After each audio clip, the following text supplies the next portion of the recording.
Subscribe कीजिए मेरे channel maths with पूजा को और बेल आइकन को दबाना ना भूलें, जिससे आप मेरे मैथ लेक्चर्स को सबसे पहले देख सकें। मेरे वीडियो लेक्चर्स को शेयर कीजिए। Thank you. Welcome again students.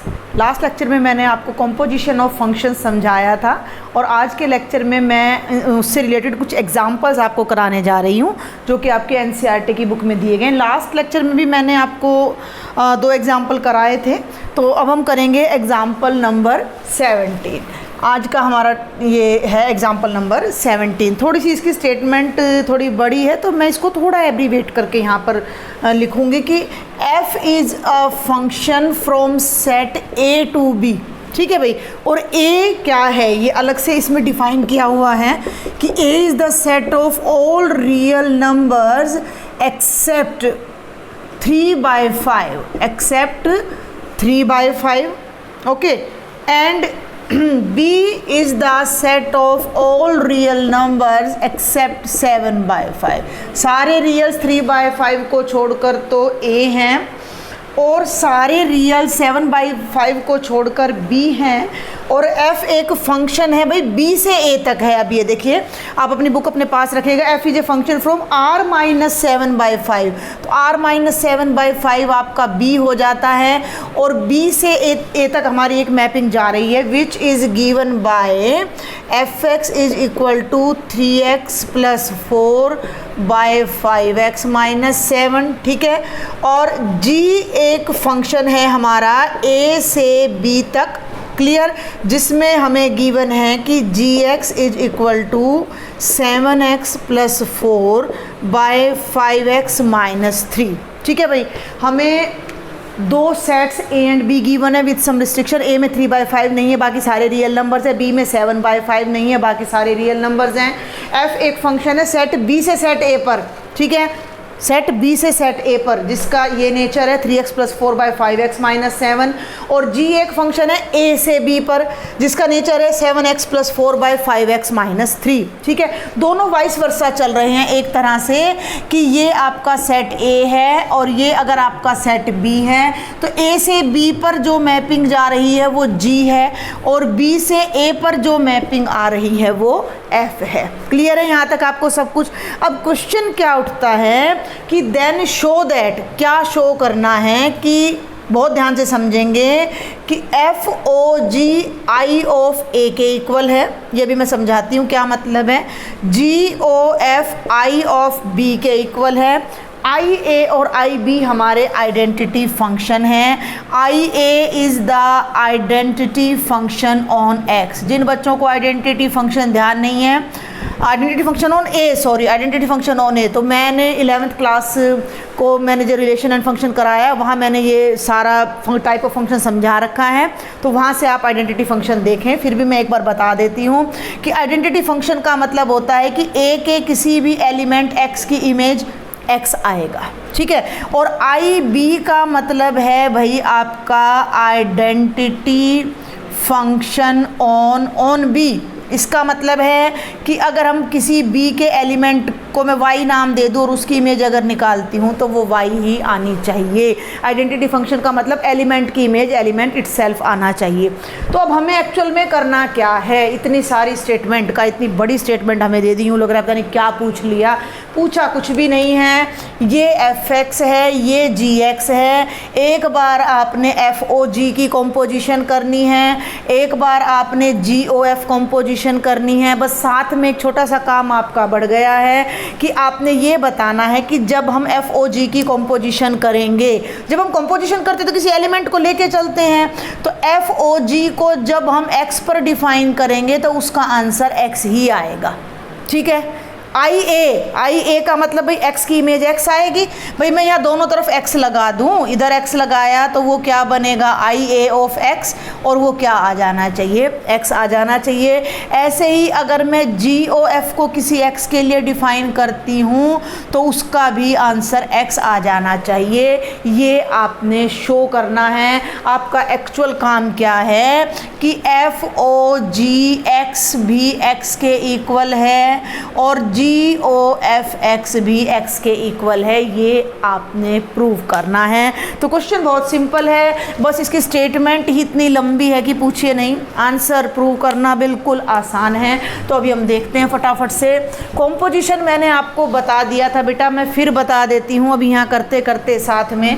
पहला पार्ट हम ले लेते हैं FOG, और किसी x के लिए डिफाइन करना है। तो ये मैंने क्या बताया था कि f के अंडर gx की इमेज, पहले हम gx लिखेंगे यहाँ पर, f ऑफ gx, x की इमेज g के अंडर निकालेंगे, वो जो आंसर आएगा उसकी इमेज हम f के अंडर निकालेंगे। ठीक है, आपको ध्यान है मैंने एग्जाम्पल दिया था कि एक स्टूडेंट ने एग्ज़ाम दिया, उसको रोल नंबर मिले, रोल नंबर से कोड मिल रहा है, तो स्टूडेंट को रोल नंबर से जोड़ा, रोल नंबर को कोड से जोड़ा था। अब यहाँ कैसे करें प्रैक्टिकल इन क्वेश्चंस को, तो अब आपने जो मेन चीज़ यहाँ फोकस करनी है वो ये है कि f के अंडर कोई एलिमेंट है तो उसकी ये इमेज आ रही है, और g के अंडर कोई एलिमेंट है तो ये। अब मैं सिंपल भाषा में समझाने की कोशिश करती हूँ। हमने FOG निकालना है, FOG में x लगाया, f बाहर रह गया, O की जगह पर ब्रैकेट लगा के आपने gx लगा दिया, और ये gx की वैल्यू को यहाँ से उठा लो आप। ठीक है, gx की वैल्यू कितनी है, 7x + 4/5x - 3, तो ये बन जाएगा f ऑफ 7x + 4/5x - 3। कोई डाउट यहाँ तक आपको? भाई FOG करना था, f ऑफ gx की वैल्यू यहाँ हमने रख दी। अब एक छोटी सी बात आपने और ध्यान देनी है, ये आपका fx है 3x + 4/5x - 7। फंक्शन आपको अच्छे से समझ में आना चाहिए तभी आप कर पाएंगे। भाई मैं यहाँ बात कर रही हूँ, fx है आपका 3x + 4/5x - 7। मैं कहती हूँ इस फंक्शन की 1 पे वैल्यू फाइंड कीजिए। तो 1 पे वैल्यू जब आप फाइंड करोगे तो आप क्या करोगे, x के प्लेस पर 1 लगा दोगे। ठीक है, 7/-2 जो भी आंसर आएगा। अगर मैं 2 पे कहती हूँ तो आप f के प्लेस पर क्या लगा दोगे, सॉरी x के प्लेस पर आप यहाँ क्या लगा दोगे, 2 लगा दोगे। 3 पर वैल्यू फाइंड करने 3 लगा दोगे। अगर इसी फंक्शन की वैल्यू z पे फाइंड करनी है तो आप क्या करोगे, x के प्लेस पर आप z लगा दोगे। कोई दिक्कत यहाँ तक? इसी फंक्शन की वैल्यू k पर फाइंड करनी है, थोड़ा सा समझाने की कोशिश कर रही हूँ मैं आपको। तो ये क्या हो जाएगा, 3k + 4/5k कहीं गड़बड़ हुई है, 5k - 7, यस ये 7 है ये। ठीक है, तो ये सब हम कर चुके हैं अपनी प्रीवियस क्लासेज में भी। हमें कोई पॉलिनोमियल फंक्शन गिवन है तो उस पर वैल्यू निकालनी। अब ये क्यों बताया मैंने आपको, अब f की इमेज इस पे फाइंड करनी है हमने। ठीक है, तो इसमें जहाँ जहाँ x है, इस फंक्शन में जहाँ जहाँ x है वहाँ पर आपने ये कंप्लीट रैशनल फंक्शन पुट करना है। Got it? तो पहले हमने f ऑफ gx किया, gx की वैल्यू इससे उठाकर हमने वहाँ पर रख दी। आप मेंशन कर दीजिए कि gx, अदरवाइज ऊपर लिख दें f ये है, g ये सारा यहाँ तक हमने स्टेटमेंट लिखी और यहाँ से क्वेश्चन स्टार्ट कर दिया। अब हम यहाँ चलते हैं कि f के अंडर इसकी इमेज निकालनी है। तो f वाले फंक्शन में जहाँ जहाँ x है, x के प्लेस पर ये कंप्लीट रैशनल फंक्शन हमने पुट करना है। तो क्या बनेगा, 3 के बाद x नहीं आएगा क्योंकि हमने x की प्लेस पर, जैसे यहाँ 1 रखा था तो x के प्लेस पर 2 रखा था, x के प्लेस पर z रखा था, x के प्लेस पर k रखा था। तो अब यहाँ x के प्लेस पर ये पूरा नंबर, पूरा रैशनल फंक्शन हमने यहाँ रखना है जो कि है 7x + 4/5x - 3। क्लियर? और आगे आपका आ जाता है भाई +4 आपका डिवाइडेड बाय, सेम डिनोमिनेटर में करना है। बट डिनोमिनेटर में भी हमने हर जगह 1 2 3 z चेंज किए हैं, तो यहाँ भी 5 के ब्रैकेट में आप रखेंगे 7x + 4/5x - 3 close the bracket, और माइनस में ये आ जाएगा 7। अब ये आपने सॉल्व करना है अपने एल्जेब्रिक मेथड से। तो ऊपर आप देखिए, यहाँ से आप डायरेक्ट देखिए कि मैं ऊपर न्यूमरेटर में 5x - 3 को एलसीएम ले रही हूँ क्योंकि ये 3 इसी से मल्टीप्लाई होगा। तो मैं थोड़ा सा शॉर्ट में लूँगी, 5x - 3 लिया मैंने एलसीएम, तो ये ऊपर तो ये 3 इससे मल्टीप्लाई होके क्या हो जाएगा, 3 7 जा 21x + 3 4 जा 12, और ये 5x - 3 यहाँ जाएगा तो ये हो जाएगा 4 × 5x - 3। आप अगर यहाँ डायरेक्ट ना करना चाहो तो आप यहाँ लिख सकते हो 3 × 7x + 4। ठीक है भाई। कुछ बच्चों को हो सकता है यहाँ थोड़ी सी दिक्कत लग रही हो, तो उनके लिए मैं एक बार इसको अच्छे से खोल के बता देती हूँ। देखो 3 को इससे मल्टीप्लाई कर लो, क्या बन गया 21x + 12 divided by 5x - 3 + 4 bye क्या आ जाएगा 1 आ जाएगा, डिवाइडेड बाय सिंपल अलजेब्रा है बेटा वैसे ये 5 7 जा 35x + 20 bye 5x - 3 - 7 bye 1। Numerator में भी आप 5x - 3 एलसीएम ले लो और डिनोमिनेटर में भी आप 5x - 3 एलसीएम ले लो। तो न्यूमरेटर में जब मैंने एलसीएम लिया 5x - 3, एम आई राइट और रॉन्ग? बिल्कुल सही चल रहा है। तो ये आ जाएगा आपका, ये कैंसिल हो जाएगा और ये बनेगा 21x + 12 और 4 से जब आप इसको मिलाओगे तो 4 5 जा 20x - 4 3 जा 12 डिवाइडेड बाय, अब आप यहाँ पर फिर से आप लगा दीजिए 5x - 3, तो 5x - 3 से 5x - 3 कैंसिल हो जाएगा और ये हो जाएगा 35x + 20 माइनस, अब ये ध्यान रखना है 7 को जब इससे मल्टीप्लाई करोगे तो एक माइनस ऑलरेडी बाहर है, तो ये हो जाएगा -7 5 जा 35x और माइनस +7 3 जा 21, ये दोनों कैंसिल हो जाएंगे। और भाई ऊपर देखिए 12 से 12 कैंसिल, 35x से 35x कैंसिल। न्यूमरेटर में आपका 21x + 20x माइनस था, अभी मैंने क्या कर दिया यहाँ, कुछ गलती ज़रूर हुई है, नहीं ठीक है 21x + 20x कितना हो जाएगा 41x और यहाँ देखिए 20 + 21 ये भी कितना हो जाएगा 41, 41 से 41 कैंसिल और ये आपका आंसर कितना आ गया x आ जाएगा। मतलब क्या आ गया है ये कि FOG की x पर जो इमेज थी वो x ही आ गई है, ठीक है, यानी कि हर एलिमेंट की इमेज वही आ गया। थोड़ा सा आप इस बात को समझने की भी कोशिश करो कि इसने यहाँ IA क्यों लिखा है और इसने यहाँ IB क्यों लिखा है। अब ये देखो भाई FOGX जब आपने डिफाइन किया तो आपने कैसे स्टार्ट किया, f(g(x) किया ना, यानी कि यहाँ जो x हम इंसर्ट कर रहे हैं वो g के लिए कर रहे हैं, यानी कि इसमें जो एलिमेंट आएगा भाई वो g के डोमेन से आएगा और g का डोमेन क्या है a है, ठीक है ना, a है, यानी कि FOG हमारा a, ये जो एलिमेंट होगा अपना ये a से लेंगे, तो x हमारा a से लिया और वही एलिमेंट हमारा आ गया। मीन्स FOG में हमने a के जितने एलिमेंट्स डाले वही एलिमेंट बाहर आ गए, आइडेंटिटी फंक्शन हो गया, इसलिए इसको कहा गया IAX। दोनों तरफ से अगर हम x को हटा दें, फॉर ऑल x सेम है तो हम लिख देते हैं FOG = IA। छोटी छोटी बातें होती हैं जो कई बच्चों को परेशान करती हैं, बहुत बच्चों को ये कॉन्सेप्ट समझ नहीं आता है। देखो एक तो ये चीज़ है कि F = G और एक ये चीज़ है कि FX = GX। बच्चों को इसमें कोई ख़ास फ़र्क नहीं लगता है, थोड़ा फ़र्क है। f एक फंक्शन है, g एक फंक्शन है, और अगर हम लिख रहे हैं कि f = g, इसका मतलब क्या है कि फॉर ऑल x जितने भी डोमेन के एलिमेंट हैं, ईच एंड एवरी एलिमेंट पर ये कंडीशन एग्जिस्ट करनी चाहिए तभी ऐसा होगा। Got my point, each and every, ठीक है ना, तभी ये ऐसा होता है। तो इसके लिए हम क्या करते हैं कि जितने भी x हैं यहाँ पुट करते हैं, अगर हर x पर f की वैल्यू जैसे 1 पे है, मान लो F1 G1 के इक्वल है, F2 G2 के इक्वल है, F3 G3 के, तो हम ऐसे लिखते हैं और लास्ट में फिर हम x हटा देते हैं यहाँ से और हम जनरली लिख देते हैं F = G। तो ये जो आपकी लैंग्वेज लिखी गई थी कि FOG IA के इक्वल है, इसका मतलब क्या है कि हर x के लिए IAX के इक्वल है, यानी कि x के इक्वल है। तो सेम ऐसे ही आपका GOF आ जाएगा, वो भी मैं आपको करके बता देती हूँ, आपकी प्रैक्टिस हो जाएगी थोड़ी सी GOF फाइंड करने के लिए, कॉम्पोजिशन कैसे आप फाइंड करते हो। अब GOF में भी आपने ध्यान रखना है, जब हम GOF फाइंड कर रहे हैं तो GOF ऑन x लेंगे तो ये हो जाएगा G of fx। f किस पर डिफाइन है, b पर, b डोमेन है। तो ये जो x एलिमेंट आ रहा है इस वक्त ये x हमने कहाँ से उठाया हुआ है, b सेट से उठाया हुआ है हमने। तो अब हम यहाँ पर ध्यान देना है भाई, g तो बाहर रह गया और fx की वैल्यू क्या है, fx की वैल्यू, fx की वैल्यू है बेटा 3x + 4 / 5x - 7 पुट कर देते हैं।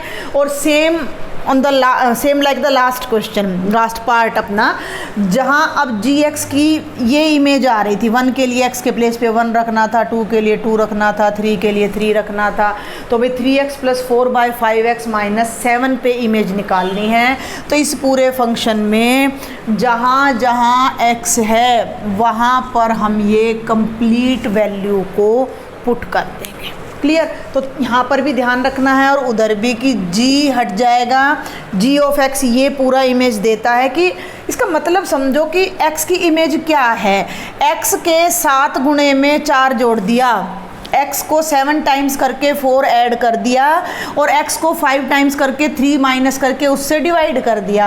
अब x के प्लेस पर ये कंप्लीट एलिमेंट आ गया, तो इस कंप्लीट एलिमेंट को 7 से मल्टीप्लाई करके 4 ऐड कर दिया और डिवीजन में इस कंप्लीट एलिमेंट को 5 से मल्टीप्लाई करके 3 माइनस कर दिया। ये टेक्निकल मीनिंग हो जाता है इसका। स्टार्टिंग में बहुत बच्चों को टेक्निकली समझने में थोड़ी दिक्कत आती है कि ये अंदर कैसे चला गया, पुट कैसे कर दिया, बस इतनी ही बात है।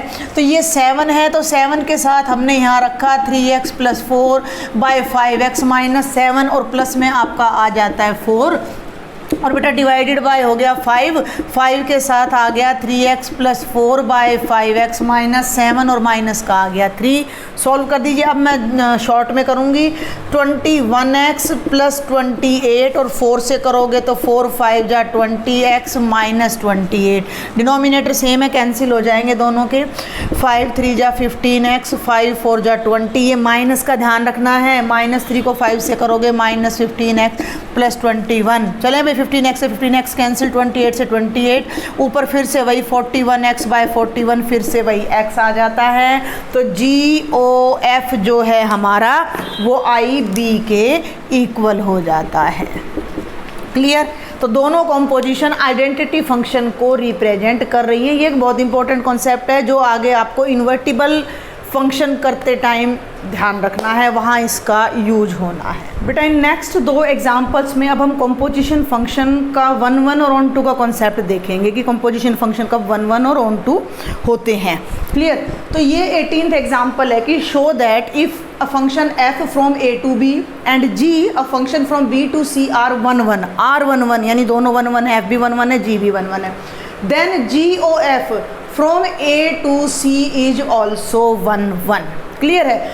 तो हम कैसे इस क्वेश्चन को सॉल्व करेंगे कि वैसे तो ये एक ही लाइन का क्वेश्चन है, हमें क्या गिवन है कि f from a to b is 1 1, g from b to c is 1 1। भैया 1 1 की सिर्फ एक सिंपल सी बात आपने ध्यान रखनी है कि 1 1 क्या बताया था मैंने कि 1 1 में हम 2 इमेजेस को इक्वल लेके चलते हैं और दी गई कंडीशंस को यूज़ करके लास्ट में एलिमेंट्स को इक्वल दिखा देते हैं।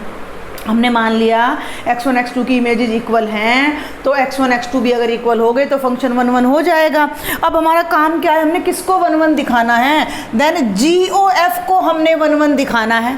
तो GOF को हम लेके चलते हैं। GOF का डोमेन क्या है, A है। तो हमने मान लिया कि let x1 and x2 belongs to A, x1 and x2 A के 2 एलिमेंट्स हैं और कैसे एलिमेंट्स हैं कि GOF of x1 is equal to GOF of x2। कि भाई इस कॉम्पोजिशन के अंडर जो फंक्शन, ये एक फंक्शन ही है, इसके अंडर जो x1 की इमेज है और जो x2 की इमेज है दोनों इमेजेस सेम है। क्लियर है। अब हमने इन 2 कॉन्सेप्ट्स को यूज़ करके ये शो करना है कि x1 x2 के इक्वल है। तो देखो इसको थोड़ा ओपन करो, इसका मतलब क्या बताया है मैंने आपको, G O हट जाएगा, ये क्या आ जाएगा G of f of x1, ये हो जाएगा G of f of x2। Clear. थोड़ा सा अगर हम इसको अलग कलर से मार्क करें तो ये G यहाँ है और ये G यहाँ है। क्लियर है। समझ रहे हो मेरी बात को? G of this one is equal to G of this one. G क्या है? 1 1 फंक्शन है, और जब कोई फंक्शन 1 1 हो और मैं कह रही हूँ कि जी of y1 ji of y2 के इक्वल, और जी 1 1 है, इसका सीधा सा मतलब क्या है कि y1 y2 के इक्वल है, जी ने ख़त्म हो जाना है। तो जब जी के अंडर दो एलिमेंट्स की इमेज सेम आ रही है, बात समझ रहे हो भाई? जी के अंडर दो एलिमेंट्स की इमेज सेम आ रही है, तो इसका क्या मतलब है? सीधा सा जी हट जाएगा और ये क्या बन जाएगा? F of x1 is equal to F of x2। आप इसका यहाँ रीज़न लिखेंगे, बिकॉज जी इज 1 1। देखो 1 1 और 1 2 का कॉन्सेप्ट अच्छे से आपके माइंड में होना चाहिए, मैं करवा भी चुकी हूँ ये सारा आपको। अब आगे आ जाओ, f ऑलरेडी 1 1 है भाई। जब f 1 1 है तो x1 x2 के इक्वल होना चाहिए, f हट जाना चाहिए भाई। इमेजेज f के अंडर इक्वल, दो एलिमेंट्स की इमेज f के अंडर इक्वल है तो एलिमेंट्स भी तो इक्वल होने चाहिए। इसका मतलब x1 is equal to x2 आ गया। क्यों आ गया? Because f is 1 1। समझ रहे हो भाई? जी इतना आसान है, जी ओ F x1 is equal to G O F x2, G of f of x1 is equal to G of f of x2। G बाहर है, जी 1 1 है, ख़त्म हो जाएगा, ये दोनों एलिमेंट्स इक्वल आ जाएंगे। f 1 1 है, ख़त्म हो जाएगा, x1 इज इक्वल टू ख़त्म हो जाएगा का मतलब कटना नहीं है। लॉजिक समझें कि जब हमारे फंक्शंस, कोई भी फंक्शन हमारा 1 1 होता है तो इमेजेज इक्वल हैं तो एलिमेंट्स भी इक्वल आते हैं। अब हम चले कहाँ से थे? यहाँ से लेके चले थे कि जी ओ एफ के अंडर x1 और x2 की इमेज इक्वल आ रही थी और x1 x2 के इक्वल आ गए। तो आप इसको कंक्लूड करके भी लिख सकते हो कि वी गेट, हमें क्या मिला? We get that G O F of x1 is equal to G O F of x2 implies x1 is equal to x2 for all x1 x2 belonging to a। तो इसका सीधा सा मतलब क्या आ जाता है कि जी ओ एफ इज 1 1। ये मैंने अपनी तरफ से बहुत बड़ा करके बताया है, अदरवाइज ये बिल्कुल 2 ही लाइन का आपका क्वेश्चन है। सिर्फ यहाँ से हम इसको शुरू करेंगे और यहाँ पहुँच जाएंगे, ये 4 ही लाइन्स इसमें आ जाती हैं। अब हम बात करते हैं भाई ऑन टू की। सेम कॉन्सेप्ट ऑन टू का है। ये कह रहा है कि f एक फंक्शन है a से b तक। देखो a है, ये आपका b है और भाई ये आपका c है।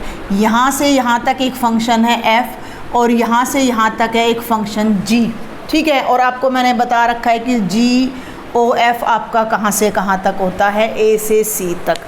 f ऑन टू है उसको भूल जाओ। f ऑन टू है का मतलब यहाँ जितने एलिमेंट्स हैं इन सब की इमेजेस यहाँ पर हैं, और g ऑन टू है का मतलब b के हर एलिमेंट, उल्टा बोल रही हूँ मैं, f ऑन टू है इसका मतलब b के हर एलिमेंट की प्री इमेज यहाँ है।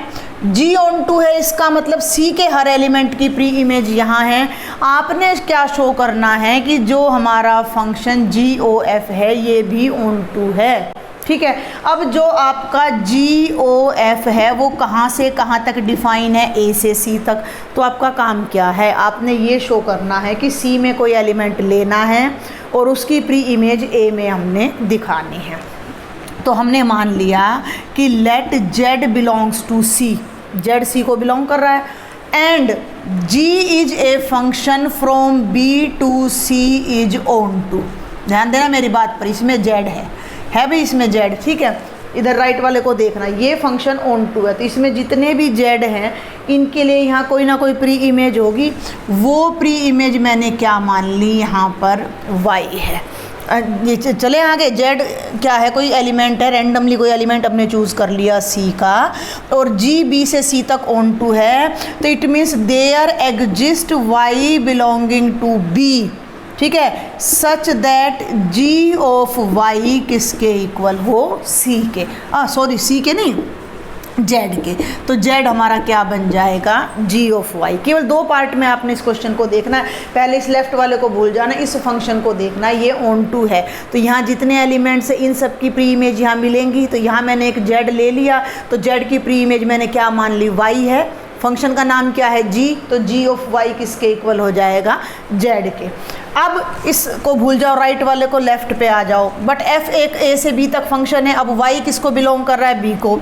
इस बात को अब लिखो, y b को बिलोंग कर रहा है, y b को बिलोंग कर रहा है, और f a से b तक एक फंक्शन है और वो भी ऑन टू है भाई।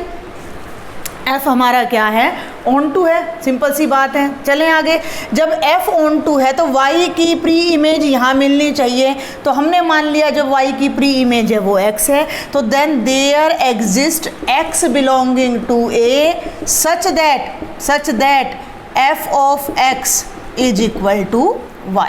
ठीक है ना, y की जो प्री इमेज है वो यहाँ आ जाएगी, वो x हो जाएगी। यहाँ तक क्लियर है आपको? हमने 2 बार ऑन टू का कॉन्सेप्ट यूज़ किया। z के लिए प्री इमेज b में आएगी जो कि y होगी, and by definition g of y z होगा। y के लिए प्री इमेज x में होगी। अब वो बात याद करो ना कि यहाँ स्टूडेंट्स थे, यहाँ उनके रोल नंबर्स थे, और यहाँ उनको हमने कोड दिए हुए थे। ठीक है, हर स्टूडेंट का रोल नंबर था, हर रोल नंबर का कोड था, तो हर कोड के लिए एक रोल नंबर था, हर रोल नंबर के लिए एक बच्चा है। हमने जो GOF लिया था वो बच्चे को डायरेक्ट कोड से जोड़ दिया था। वो लेक्चर, अगर कोई बच्चा फर्स्ट टाइम मेरा लेक्चर देख रहा है तो इससे पहले वाला लेक्चर आप देखें जहाँ मैंने कॉम्पोजिशन की इंट्रोडक्शन बहुत अच्छे तरीके से देने की कोशिश की। अगर आपको वो समझ आ जाता है तो ये क्वेश्चन आपको बड़े ईजी लगेंगे कि भाई यहाँ कोड है और कोड डायरेक्ट बच्चे से जुड़ रहा है, तो यहाँ A से C पर हर कोड के लिए एक बच्चा हमें मिल गया, तो फंक्शन हमारा क्या हो गया, ऑन टू। और 1 में भी बिल्कुल यही आ गया कि हर बच्चे को एक कोड मिल गया, तो फंक्शन क्या हो गया, 1 हो गया। तो यही बात मैंने अब यहाँ लैंग्वेज में लिख दी है कि भाई हर Z के लिए तो एक Y है और हर Y के लिए एक X है। तो Z की प्री इमेज Y थी, Y की प्री इमेज X थी, तो क्या Z की प्री इमेज डायरेक्ट X नहीं हो गई? हो गई ना। 10 वी गेट, ध्यान देना, 10 वी गेट क्या मिला हमें कि GOF के अंडर जो X की इमेज है, खोलना है अब इसको, ये क्या बनेगा, G ऑफ FX। भाई G ऑफ FX का मतलब क्या है, Y, तो ये बन जाएगा G ऑफ Y, और G ऑफ Y का मतलब क्या है, Z। ठीक है, Z हम कहाँ से लेके चले थे, Z हम C में से लेके चले, और इस मैपिंग के अंडर Z की प्री इमेज क्या आ गई, X आ गई। GOF के अंडर Z की प्री इमेज X आ गई। जैसे Z की प्री इमेज आ गई, हर नंबर की आ जाएगी, तो हम यहाँ डायरेक्टली लिख सकते हैं कि GOF इज ऑन टू। तो ये दोनों रिजल्ट आपने ध्यान रखने हैं कि अगर F A से B और B से C 1 है तो GOF ने भी 1 होना है, और अगर ये दोनों ऑन टू हैं तो GOF ने भी ऑन टू होना है। अभी हमने जो 2 एग्जाम्पल्स किए उनमें हमने ये देखा कि अगर F एंड G दोनों 1 ऑन टू हैं तो कॉम्पोजिशन सर्टेनली 1 और ऑन टू आएगी। बट क्या कन्वर्स भी ट्रू है? कन्वर्स का मतलब क्या कि अगर कॉम्पोजिशन 1 है तो क्या ये ज़रूरी है कि दोनों फंक्शन 1 हों? उल्टा इसको कन्वर्स बोलेंगे। या कॉम्पोजिशन ऑन टू है तो क्या ये ज़रूरी है कि दोनों फंक्शन ऑन टू हों?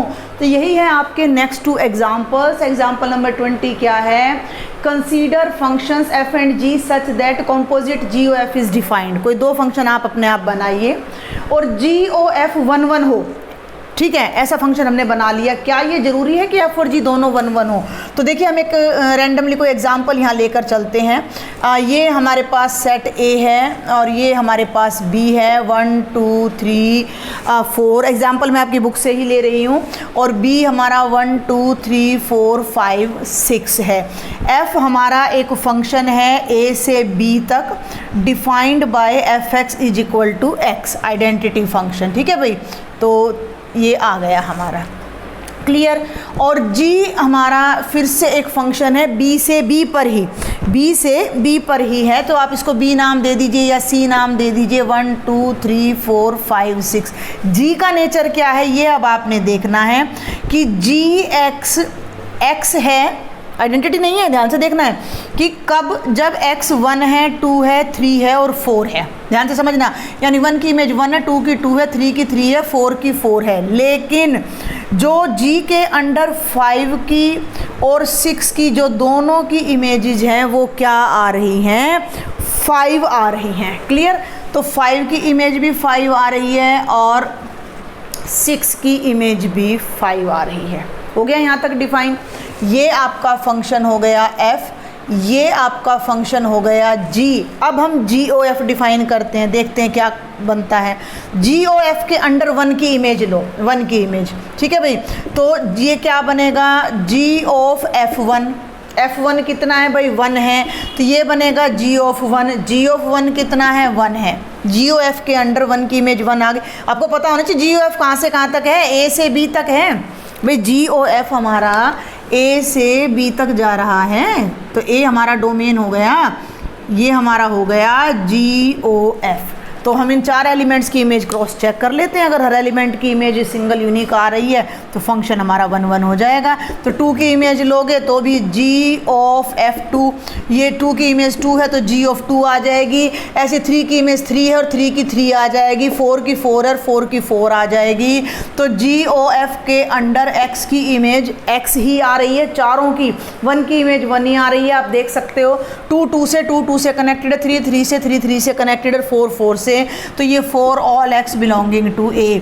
इसका सीधा सा मतलब क्या आ रहा है कि G ओ F इज 1 1। लेकिन क्या F और G दोनों 1 1 है भाई? F तो 1 1 है, श्योर है, लेकिन क्या G 1 1 है? G तो 1 1 नहीं है, क्योंकि 5 और 6 दोनों डिफरेंट एलिमेंट्स और उनकी सेम इमेज आ रही है। बट यहाँ पर जो हमारा G है दैट इज नॉट 1 1, तो कॉन्ट्राडिक्शन इज नॉट ट्रू। बात समझ आई? हमने देखा कि both are 1 1, then composition will certainly be 1 1। But अगर कंपोजिशन 1 1 है तो केवल F के 1 1 होने से काम चल जाएगा, G का 1 1 होना कोई नेसेसरी नहीं है। अब हम सेकंड क्वेश्चन को देखते हैं, क्वेश्चन नंबर 21, कि भाई इसके लिए भी हम कोई ऐसा ही एक एग्जांपल चूज़ करते हैं। भाई ये कोई सेट है A 1 2 3 4, और A से A पर ही अगर हम F को ले जाते हैं तो 1 की इमेज 1 है, 2 की 2 है, 3 की 3 है और 4 की 4 है। तो F आपका ऑन टू नहीं है। दिखाई दे रहा है क्यों नहीं है ऑन टू? क्योंकि हमारे पास 4 की कोई प्री इमेज नहीं है। और G हमने एक फंक्शन ले लिया, A से B तक हमने ये G ले लिया। 1 2 3, 1 की इमेज 1 है, 2 की इमेज 2 है और भाई 3 की इमेज 3 है। तो G ऑन टू है। आप देख सकते हो क्लियरली कि F is not onto और G is onto. Clear? अब आप अगर G ओ F को देखते हो A से B तक, A से B तक अगर आप G ओ F को देखते हो तो हर एलिमेंट की प्री इमेज आपको मिलेगी। G ओ F के अंडर 3 की प्री इमेज 3 है, 3 3 3, 2 2 2 और 1 1 1। But G o F is onto. हम एरो डायग्राम से डायरेक्ट लिख सकते हैं कि G o F is onto. तो हमने एक ऐसा एग्जाम्पल ढूंढ दिया कि कॉम्पोजिशन डिफाइन हो रही थी, कॉम्पोजिशन ऑन टू थी, बट कॉम्पोजिशन के जो दोनों फंक्शंस थे वो ऑन टू नहीं आ रहे थे। कौन सा ऑन टू नहीं आ रहा था? फर्स्ट वाला ऑन टू नहीं आ रहा था। तो इन दोनों से हमारा जो कंक्लूजन निकलता है कि देखो, सारी बातें अब मैं यहाँ एक बार आपको समरी कर देती हूँ। पहली बात हमने देखा कि इफ़, बड़े ध्यान से समझिएगा, if F and G are 1 1 then it implies G o F is 1 1। Clear? दूसरा रिजल्ट हमने देखा कि if F and G are onto then G o F is also onto, but not conversely. Converse बिल्कुल true नहीं है। तो यहाँ अगर G ओ F 1 1 है तो केवल किसका 1 1 होना ज़रूरी है? फर्स्ट फंक्शन का, F का होना ज़रूरी है। Then only F is necessarily 1 1। F is necessarily 1 1, G का 1 1 होना कोई ज़रूरी नहीं है। और अगर हमारी कॉम्पोजिशन ऑन, F का मतलब यहाँ पर ये लास्ट वाला आ जाता है। तो G ओ F अगर हमारा ऑन टू है तो इसका सिंपल सा मतलब क्या है कि G must be onto. F का ऑन टू होना कोई ज़रूरी नहीं है। इस बात को भी मैं यहाँ ऐसे ही लिख देती हूँ कि F मस्ट बी 1 1। ये कंक्लूजन जो हमने आज एग्जाम्पल्स किए हैं 18, 19, 20 और 21 उनसे आ रहे हैं। बहुत इंपॉर्टेंट रिजल्ट्स हैं, आपने इनको ध्यान रखना है। विद एग्जाम्पल्स आपको मैंने ये समझा दिए हैं। फिर भी अगर आपको कोई डाउट रहता है please do right me in the comment box. आप अपनी प्रॉब्लम्स मुझसे शेयर किया करो। लेक्चर्स अगर आपको सच में अच्छे लगते हैं तो आप कमेंट बॉक्स में अपने कमेंट्स दिया करो। ये चीज़ मुझे मोटिवेट करती है, मुझे मेहनत करने के लिए मोटिवेट करती है। क्योंकि बहुत चीज़ें देखो ऐसा होती है कि जो हम क्लास में हम बंक कर देते हैं, बहुत चीज़ें मैं बच्चों को हम नहीं कराते क्योंकि हमें बच्चों का लेवल देखना होता है। यहाँ जब मैं इस मंच पर पढ़ा रही हूँ तो मुझे पता है कि हर तरह के बच्चे इस लेक्चर को देखते हैं, तो कोशिश करती हूँ कि जितना द बेस्ट मैं अपनी तरफ से आपको दे सकूँ मैं दूँ। तो please do right me in the comment box. If you like my lectures then share, subscribe my channel. Thank you.